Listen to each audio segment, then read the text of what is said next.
नमस्कार, मैं हूं यश खुराना। स्वागत है आपका स्टेट इन फोकस में। स्टेट इन फोकस में सबसे पहले फोकस करेंगे हिमाचल प्रदेश पर। हिमाचल विधानसभा में आज तीसरे दिन विपक्ष ने जमकर हंगामा किया। जैसे ही सदन की कार्यवाही लगातार शुरू हुई तो विधानसभा के अध्यक्ष ने मुख्यमंत्री को 67 स्थगन प्रस्ताव की चर्चा पर जवाब देने के लिए इजाजत दी, लेकिन विपक्ष फिर 4 सदस्यों को बोलने पर मांग पर अड़ गया और सदन से वॉकआउट भी किया गया। इसके साथ ही विपक्ष ने सीएम पर उनकी आवाज दबाने का आरोप तक लगा दिया।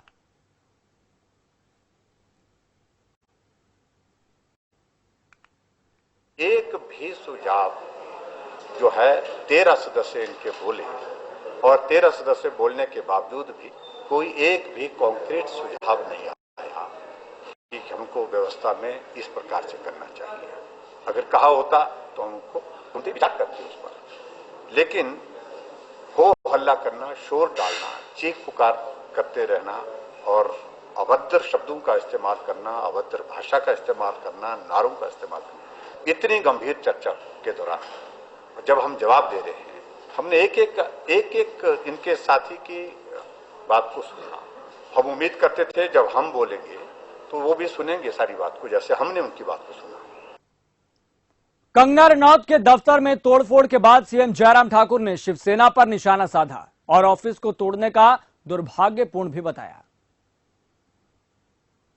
खासतौर से वो लोग जो सिर्फ राजनीतिक मकसद के कारण उन मुद्दों को इस प्रकार से शेप देने की कोशिश कर रहे हैं। कांग्रेस पार्टी सही मायने में आज मजाक का विषय बन गई है पूरे समाज में कि संकट के क्षण में भी वो राजनीति करते हुए उसका लाभ लेने की होड़ में है। और होड़ में भी इस प्रकार से है कि सदन के अंदर ही अगर देखें, उनका फ्लोर कोऑर्डिनेशन का देखें, एक नेता बोलता है, दूसरा नेता जो है उसको उसके सहयोग के लिए नहीं है। तो ऐसी परिस्थिति जो है, मैं समझता हूं कि इस प्रकार की कांग्रेस पार्टी में है, उस बारे में मुझे ज्यादा नहीं कहना। साफ तौर पे कहा है कि हम एक विपक्षी दल होने के नाते आज जनता के साथ खड़े हैं और जो सरकार की दमनकारी नीतियां, उन नीतियों के खिलाफ हम आपको आगाह कराने आए हैं और हमने जो उनको मांग पत्र दिया उसकी प्रतिलिपि हम आपको भी देंगे।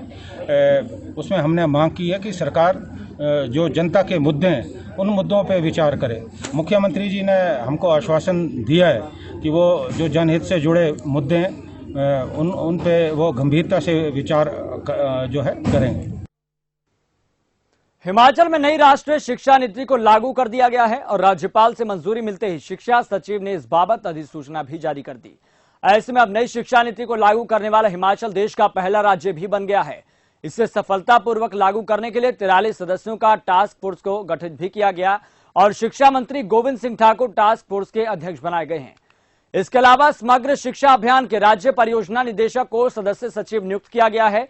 वहीं टास्क फोर्स के सदस्यों की बैठक जल्द होगी और इस बैठक में विभिन्न विभागों के सचिव, विश्वविद्यालयों के वीसी समेत शिक्षक मौजूद होंगे।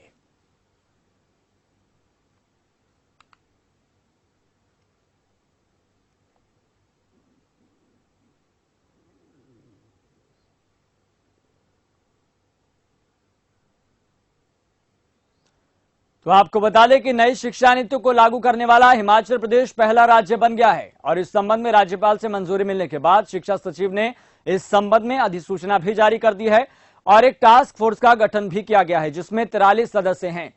आपको बता दें कि देश का पहला राज्य बन गया है हिमाचल प्रदेश, जिसने नेशनल एजुकेशन पॉलिसी को लागू कर दिया है राज्यपाल से मंजूरी मिलने के बाद। इसके अलावा एक टास्क फोर्स का गठन भी किया गया है जिसमें विश्वविद्यालय के वीसी, कुलपति यहां पर बैठेंगे, चर्चा करेंगे। लेकिन इसमें बड़ा सवाल है कि आखिरकार प्रदेश में नेशनल एजुकेशन पॉलिसी को किस तरह से इंप्लीमेंट किया जाएगा और बड़ी बात यह कि इसका लाभ किस तरीके से बच्चों को मिलेगा, छात्रों को मिलेगा, ये देखने वाली बात होगी। हालांकि ये सारी चीजें आगामी समय में पता लगेगी, लेकिन बड़ी बात यह है कि जमीनी स्तर पर किस तरीके से क्रियान्वित होगा। हिमाचल में नई राष्ट्रीय शिक्षा नीति को लागू कर दिया गया है और राज्यपाल से मंजूरी मिलते ही शिक्षा सचिव ने इस अधिसूचना भी जारी कर दी है जिससे हर कोई खुश है और इसका हर कोई स्वागत भी कर रहा है। वहीं जिला मंडी के राजकीय वरिष्ठ माध्यमिक विश्वविद्यालय के प्रिंसिपल सुंदर सिंह ठाकुर ने शिक्षा नीति को बच्चों के भविष्य के लिए कारगर बताया।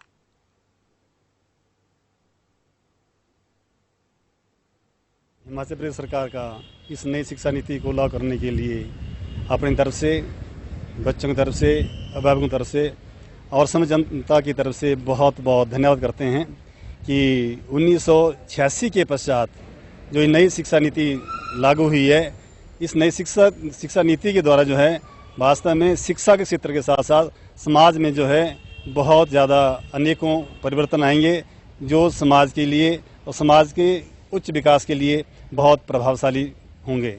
और सबसे बड़ी बात, जो 9 से लेकर +2 तक जो स्ट्रीम सिस्टम 9 से ही शुरू कर दिया गया है, यह वास्तव में बहुत ही काबिल तारीफ है, क्योंकि इसके संबंध में जो है हिमाचल प्रदेश सरकार के द्वारा जो है अभिभावकों से, स्कूल के अध्यापकों से, बच्चों से, समाज से, पंचायतों से और अनेक महानुभावों से अपने अपने विचार मांगे थे और उनके अर्थात लोगों के द्वारा जो वह विचार दिए गए हैं उसके आधार पर ही इस नीति को लागू किया गया है। तो वहीं नूरपुर की पंचायत बरंडा के अंतर्गत आते कस्बा पक्का टियाला के लोगों ने नई पंचायत का गठन करने की मांग की है, जिसको लेकर क्षेत्र में एक बैठक का आयोजन किया गया और इस बैठक में विभिन्न संगठनों समेत ग्रामीणों भी मौजूद रहे। अपनी समस्या को लेकर ग्रामीणों ने बताया कि उन्हें अतिरिक्त दूरी तय करने पर अपने पंचायत संबंधी कार्य निपटाने पड़ते हैं, जिसको लेकर ग्रामीणों को काफी परेशानी होती है। वहीं नई पंचायत बनाने के लिए शासन प्रशासन से कई बार गुहार भी लगा चुके हैं, लेकिन अभी तक प्रशासन की तरफ से इसको लेकर कोई सूध नहीं ली गई, जिसके लिए सरकार से आग्रह करते हैं उनकी मांग को जल्द से जल्द पूरा किया जाए।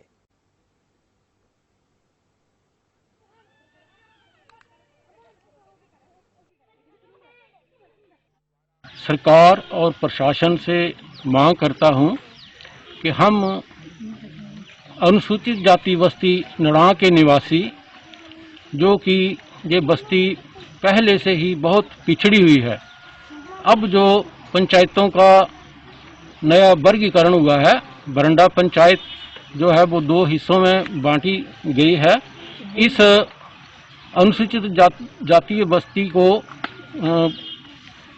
कुट्टा में मिलाया गया है, जो कि इस बस्ती से बहुत ही दूर है। पंचायतें बन रही हैं और जो प्रस्तावित पंचायत है उसमें हमारी इस बस्ती को जोड़ा जा रहा है। हम चाहते हैं कि इस बस्ती को पक्का डाला, जो कि नई प्रस्तावित होने जा रही पंचायत है, उसमें मिलाया जाए, क्योंकि हमारा संबंध जो है वो सारा पक्का डाला के साथ है। जो नई पंचायत बनने जा रही है उस पंचायत के आखिरी छोर की और हमारे यहाँ के 6-7 किलोमीटर की दूरी है। हमारे छोटे छोटे बच्चे हैं, वो तो पंचायत घर में कई काम पड़ते हैं, लोगों को जाना पड़ता है। इस प्रकार लोग वहाँ कैसे जाएंगे। तो वहीं हिमाचल प्रदेश में कल से धार्मिक स्थलों के द्वार दर्शनों के लिए खुल जाएंगे, जिसको लेकर एसओपी भी जारी कर दी गई है। एसओपी के आधार पर प्रशासन ने सभी मंदिरों को प्रबंधनों को जरूरी दिशा निर्देश भी जारी कर दिए हैं और हिदायतें भी दी हैं। जारी निर्देशों के मुताबिक मंदिर परिसर को प्रतिदिन सैनिटाइज किया जाएगा और सोशल डिस्टेंसिंग का विशेष तौर पर ख्याल रखा जाएगा। इतना ही नहीं, आदेशों के मुताबिक मंदिर से घंटियां हटाई जाएंगी या उन्हें ढका जाएगा, ताकि उनके छूने से संक्रमण का खतरा न रहे।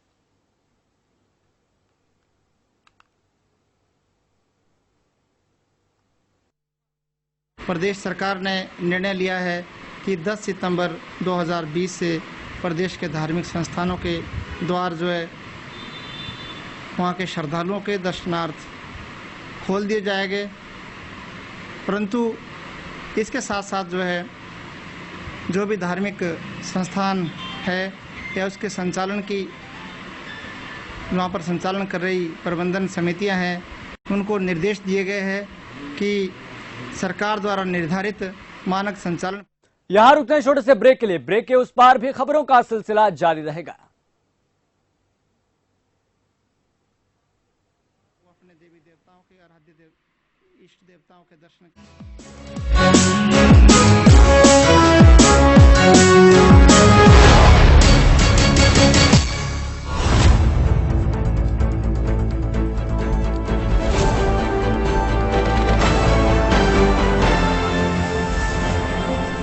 देखिए इंडिया कनेक्ट रात 9:25 पर सिर्फ खबर फास्ट पर।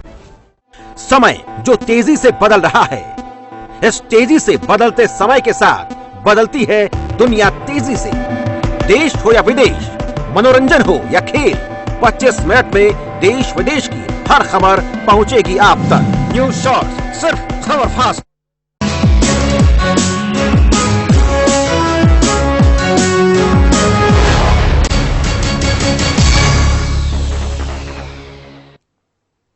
चलिए ब्रेक के बाद फिर एक बार आपका स्वागत है।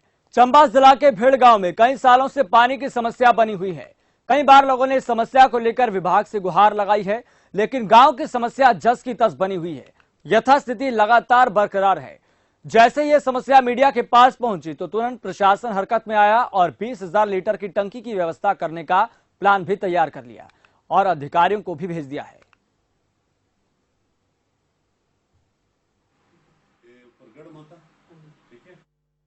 अधिशासिया मेहता से बात हुई और प्रॉपर डिस्कशन के बाद ही हम इस निर्णय पे पहुंचे कि हम इसको शीघ्र अतिशीघ्र इसी माह में एक टैंक बना के इनको दे दिएगा ताकि इनकी समस्या दूर हो जाए। नहीं, मेरा कहने का मकसद है अगर ये आज ही मिले और हमने इनसे आज ही कमिट कर लिया कि हम आपको एक टैंक बना देंगे तो पीछे जाने का तो फिर मतलब ही कोई नहीं।